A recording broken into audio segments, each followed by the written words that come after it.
아멘. 본 말씀 가지고 나와 함께 기뻐하라 하는 제목으로 말씀의 은혜를 나누기를 원합니다.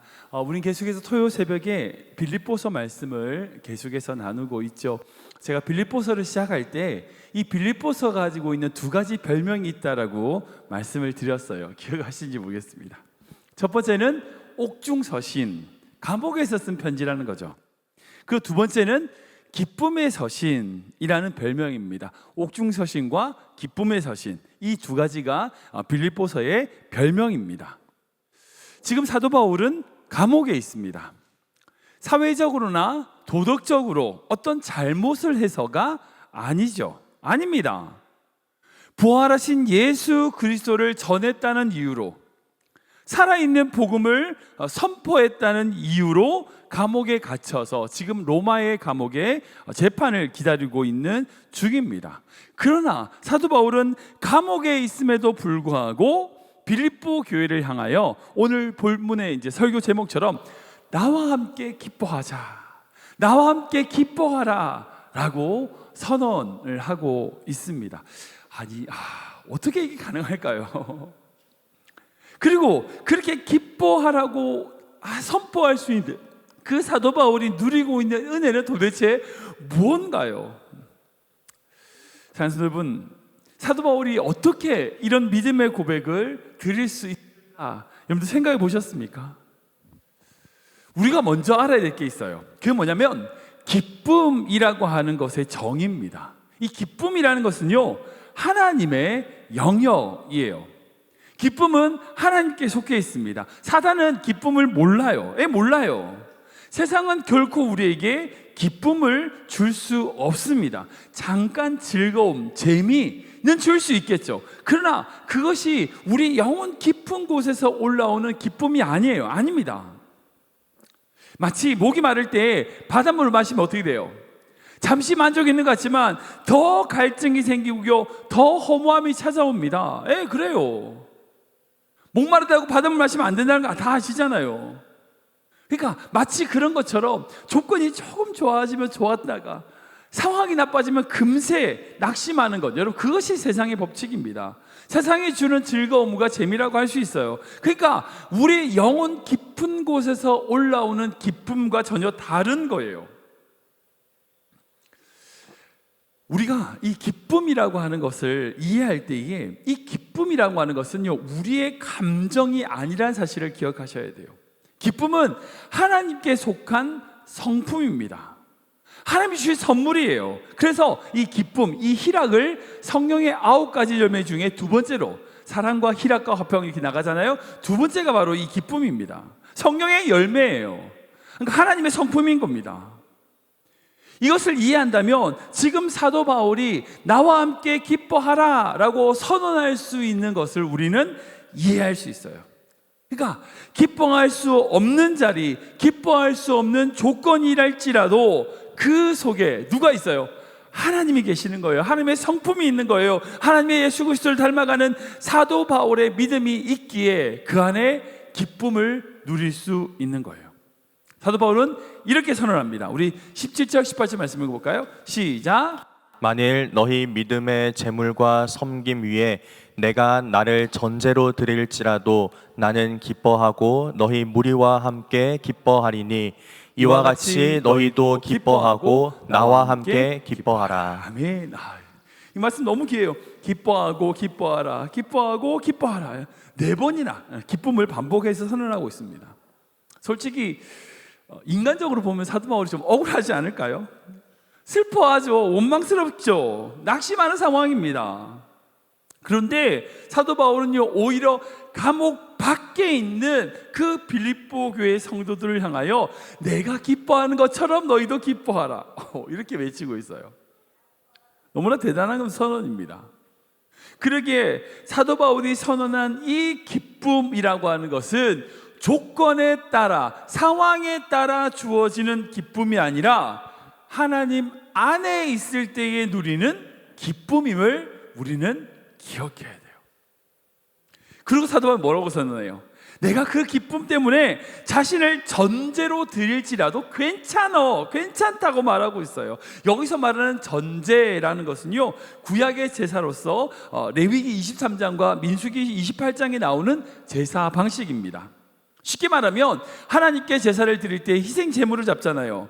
그 희생 제물을 다 잡고 난 이후에 그 제단에 포도주 또는 독주라고 하는 포도주를 온전히 부어드리는 제사를 전제라고 해요. 그리고 이 전제로 말미암아 모든 제사가 마무리되는 절차라고 하는 것을 볼 수 있어요. 즉 우리 인간의 죄를 사하는 그 모든 희생 제물의 절차에 있어서, 제사에 있어서 피를 상징하는 포도주, 독주, 이것을 온전히 다 부어드림으로 말미암아 인간의 모든 죄가 사해진다. 그러니까 인간의 죄를 범하는 이 범하는 죄에 대해서는 생명으로 그 피를 갚아야 된다라고, 피를 흘려야 된다라고 하는 창세기 말씀에 따라서 그것을 상징하는 것으로 포도주와 독주를 붓는 제사로 온전히 다 제사를 마무리하는 것으로 이 드리는 제사를 전제라고 해요. 그러니까 사도 바울은 자신의 인생을 온전히, 자신의 생명을 온전히 하나님께 부어진다고 할지라도, 순교를 통하여 자기가 죽는다고 할지라도 기뻐한다는 거예요. 여러분, 이것이 어떻게 가능할까요? 제가 묵상하면서 두 가지 이유를 생각할 수 있을 것 같아요. 첫 번째는 뭐냐면, 사도 바울은 비움을 통한, 즉 자신을 드림을 통한 기쁨을 누렸다는 거예요. 세상은 끊임없이 그런 얘기 하잖아요. 야, 더 가져야 돼. 더 가져야 돼. 더 많이 소유하고 더 높은 자리에 오르고 내 뜻대로 이루어지고, 여러분 이렇게 돼야 기쁘다고 생각해요. 그렇게 말합니다. 여러분, 그거는요 하나님께 속한 기쁨이 아닙니다. 아니에요. 오히려 반대입니다. 주님을 위하여, 이웃을 위하여 나를 쏟아 부었을 때에, 헌신할 때에 세상이 줄 수 없는, 세상이 알 수 없는 신비한 기쁨이 우리 영혼 깊은 곳에서 흘러나오는 거죠. 그러니까 세상은요 소유의 기쁨을 이야기하지만, 하나님은요 드림의 기쁨을 얘기해요. 이건요 드려본 사람만이 알아요. 안 드려본 사람은요 이게 기쁘다는 걸 이해 못해요. 근데 정말 주님을 위하여 우리의 삶과 물질과 무언가를 드렸을 때에 주는 기쁨은요, 내가 뭘 더 많이 가졌을 때와 비교할 수 없는 기쁨이에요. 여러분, 그게 진짜 복된 인생이거든요. 사도 바울이 자신의 인생에 감옥에 갇히기 전에 마지막으로 예루살렘 올라갈 때에 그 에베소 교회 장로들을 불러다가 이렇게 얘기하잖아요. 사도행전 20장 말씀인데 같이 읽겠습니다. 시작. 내가 달려갈 길과 주 예수께 받은 사명 곧 하나님의 은혜의 복음을 증언하는 일을 마치려 하면은 나의 생명조차 조금도 귀한 것으로 여기지 아니하노라. 아멘. 여러분, 누구나 다 가치관이라는 게 있어요. 어떤 게 더 귀하고 어떤 게 더 소중하냐, 사람마다 다 다르죠. 어떤 사람은 이것보다 이것이 더 중요하다 말할 수 있어요. 근데 사도 바울은 뭐예요? 자기의 생명, 자기의 그 생명보다 더 귀한 것이 있대요. 그게 뭐예요? 하나님의 복음을 증거하는 것, 나의 달려갈 길과 주 예수께 받은 사명, 그것은요 자신의 생명보다 더 귀하다라고 선언하고 있어요. 즉 이게 무슨 말이에요? 자기의 생명과 그것을 비교하니까 내 생명을 드리는 것이 더 낫다는 거예요. 더 기쁘다는 거예요. 이건요 그 복음의 가치와 그 사명의 가치를 깨닫고 이해한 사람만이 누리는 거예요. 지금도 이 사명의 귀함 가치를 알고 깨닫고 살아가는 수많은 사람들이 있어요. 우리가 사상적으로 보면 이해가 안 되죠. 이해 안 돼요. 선교사님들 보세요. 이해됩니까? 왜 거기서 그 고생하고 있어요? 근데 그게 귀해요. 그게 기쁜 거예요. 그러뇨 말씀대로 살아본 사람만이 누리는 거예요. 그 말씀대로 살아서 하나님께 우리의 삶을 드릴 때에 주는 기쁨은요 세상에 좀 더 뭘 더 가지고 더 누리고 하는 것보다 상상할 수 없는 기쁨이에요. 목사님 그거 어떻게 믿어요? 믿어보세요. 믿어보세요. 드려보시라니까요. 안 드리고 나서 그게 있니 없니 그 따지지 말고 정말 우리의 마음을 다하여 주님께 여러분들의 생명과 물질과 시간을 드려보세요. 그 드림으로 말미암아 주는 기쁨은요, 내가 더 가지고 더 누리는 것보다 더 기쁨을 누리게 돼요. 두 번째 기쁨인데 그게 뭐냐면 두려움을 이기는 기쁨을 사도 바울이 누렸다는 거예요. 지금 사도 바울은 뭘 앞두고 있어요? 순교를 앞두고 있습니다. 전제로 드릴지라도 기뻐한다. 이 말은 뭐예요? 자기가 어떻게 죽을지를 안다는 거예요. 죽는다는 걸 안다는 거예요. 근데 그 죽음 앞에 어떻게 기뻐할 수 있어요? 그 기쁨은요, 이 땅에 매여 있지 않기에 누릴 수 있는 기쁨이에요. 여러분 아시는 것처럼 죽음이라고 하는 것, 이 절망, 큰 절망이라고 하는 것에 꺾이는 인생이 있고요, 꺾이지 않는 인생이 있어요. 그 차이가 뭘까요? 그 안에 소망을 가지냐, 소망을 가지지 않느냐의 문제예요.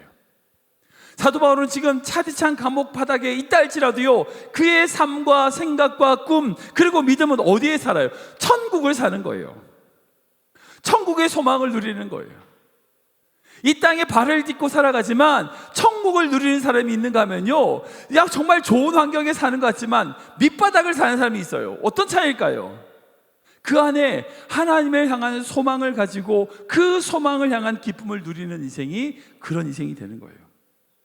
분명히 하나님은요, 우리에게 두려운 마음이 아니라 능력과 사랑과 절제, 정말 소망해 주시는 마음을 가진다고 말씀하세요. 우리 디모데후서 말씀 볼까요? 같이 읽겠습니다. 시작. 하나님이 우리에게 주신 것은 두려워하는 마음이 아니요 오직 능력과 사랑과 절제하는 마음이니. 아멘. 사도 바울은 분명히 이렇게 선언합니다. 이 세상에서 하나님이 우리에게 주시는 것은요, 결코 두려워하는 마음이 아니라는 거예요. 이런 환경 때문에 두렵고 저런 문제 때문에 두렵고 이런 관계 때문에 두렵고 얼마나 두려운 일이 많아요. 그러나 그렇게 그 모든 상황 속에서 두려워하고 걱정하고 불안해하고 안달복달하고 염려하고, 여러분 그건 주님이 주신 마음이 아니에요. 주님의 마음이 아니에요. 그 상황 속일지라도요, 오직 우리를 향하신 주의 능력과 그 사랑을 붙들고 하루하루 믿음으로 살아가는 것, 여러분 그것이 바로 사도 바울이 누리는 기쁨의 근원이에요. 그래서 사도 바울은 18장 보면 나와 함께 기뻐하라. 여러분 기쁨은요 결코 감정이 아닙니다. 감정이 아니에요. 하나님을 신뢰하는 믿음의 선택이에요. 여러분 그러기 위해서는요, 상황에 여러분들 시선을 빼앗기면 안 됩니다. 만약 사도 바울이 자신의 상황, 즉 감옥이라고 하는 상황만 봤다면 기뻐할 수 있을까요? 절대 못하죠. 그러나 그는 그 상황에 함몰되지 않고 뭘 봤어요? 영원한 천국, 하늘나라, 하나님의 영광을 바라봤습니다. 하나님을 바라보았기에 기뻐할 수 있었어요. 혹시 여러분들 가운데 여러분들의 상황이 답답하고 감옥처럼 꼭 꽉 막혀 있는 상황입니까? 여러분 그 환경 너머에서 일하고 계시는 하나님을 바라보시기 바랍니다. 뿐만 아니라 사도 바울이 이렇게 기쁨을 선언할 수 있었던 또 한 가지 이유는요, 자기가 그렇게 감옥에 있다 할지라도 감옥 밖에서 빌립보 교회 성도들이 나와 함께 복음을 위하여 헌신하고 살아가고 있다고 하는 믿음, 즉 서로에 대한 신뢰가 있었기 때문이에요. 서로 기쁨을 격려할 수 있는 동역자들이 있었기 때문이라는 거예요. 그러니까 사도 바울에게 그런 동역자가 없었고 혼자밖에 없었다. 사도 바울이 그렇게까지 기뻐할 수 없었을 것 같아요. 비록 자기가 감옥에 있다 할지라도 빌립보 교회 성도들은 그 자리에서 자신의 힘을 최선을 다하여 살아가고 있다라고 하는 믿음의 확신과 그런 담대함이 있었기 때문에 사도 바울은 그 공동체를 향하여 나와 함께 기뻐하라고 얘기할 수 있었습니다. 우리도 마찬가지예요. 교회가 왜 교회를 모일까요? 이건 한 가지입니다. 혼자 신앙생활하는 게 편해 보여요. 왜? 얼마나 좋아요. 혼자서 TV 보면서 설교 듣고 말씀의 은혜 받고, 뭐 우리 교회 찬양팀보다 훨씬 더 좋은 뭐 그런 찬양팀들이 찬양하는 거 들으면서 찬양 같이 하고, 여러분 온라인 예배 드리면 편하죠. 좋아요. 교회에서 사람들 만나가지고 부딪히지 않고 뭐 그렇게 편하게 신앙생활할 수 있을 것처럼 보이죠. 결코 그것은 주님이 원하시는 신앙생활 아니에요. 아니에요. 교회에 함께 모여서 서로가 서로를 격려하고 서로가 서로의 꿈을 향하여 함께 걸어가는 길을 걸어가는 것, 때로는 좌충우돌로 부딪히기도 하고 다투기도 하고 내 마음이 상하기도 하지만 하나님이 원하시는 것이 무엇인지 함께 나누고 기뻐하고 함께 주의 꿈을 향하여 나아가는 인생이 있어야지만, 함께 함께 있는 공동체가 있어야지만 그 기쁨을 누리게 된다는 거예요. 저는 교회가 지금 환경의 상황에 빠져 있는 교회가 아니라 하나님이 주시는 꿈을 향하여 함께 나아가는 공동체 되기를 기도합니다. 그렇게 나아갈 때에 기쁨이 있다니까요. 말씀 정리하겠습니다. 비유하자면 세상이 주는 재미, 즐거움, 이런 기쁨이라고 하는 것은 우물에서 마치 두레박으로 퍼내는 그런 것과 비슷하다고 할 수 있어요. 내가 막 노력하고 해야지만 이제 올라오는 거죠. 물이 올라오는 거예요. 근데 주 안에서 주시는 기쁨이라고 하는 것은 마치 샘물처럼 끊임없이 저절로 솟아나는 기쁨이라고 할 수 있어요. 즉 내가 어떻게 뭔가를 행함으로, 뭔가를 가짐으로, 뭔가를 조건이 됨으로 누리는 기쁨이 아니라 가만히만 있어도 아무것도 안 해도 내 영 깊은 곳에서 그 기쁨이 솟아오는 거예요. 사도 바울은 이 빌립보서의 출곳, 이 기쁨을 강조하고 있습니다. 그가 어떤 기뻐할 만한 조건이 있어서요? 아니에요. 비록 힘들고 어려운 환경일지라도 그 환경의 시선을 빼앗기지 않고 함께 믿음으로 걸어가는 동역자들을 바라보며 하나님이 주시는 그 천국의 삶을 소망함으로 주어지는 그 속에서 올라오는 기쁨으로 날마다 살아가는 거죠. 여러분, 그것이 바로 우리가 누려야 될 신앙생활의 모습이에요. 그것이 우리가 걸어가야 될 믿음의 길이란 겁니다.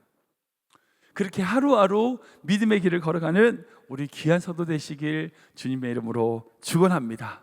사도 바울처럼 다른 사람에게 얘기하세요. 나와 함께 기뻐하자. 나와 함께 하나님이 원하시는 것이 무엇인지 함께 따라가자. 그 주님을 닮아가자. 여러분, 그렇게 선언할 수 있는 믿음 되시는 성도 되시길 축원합니다.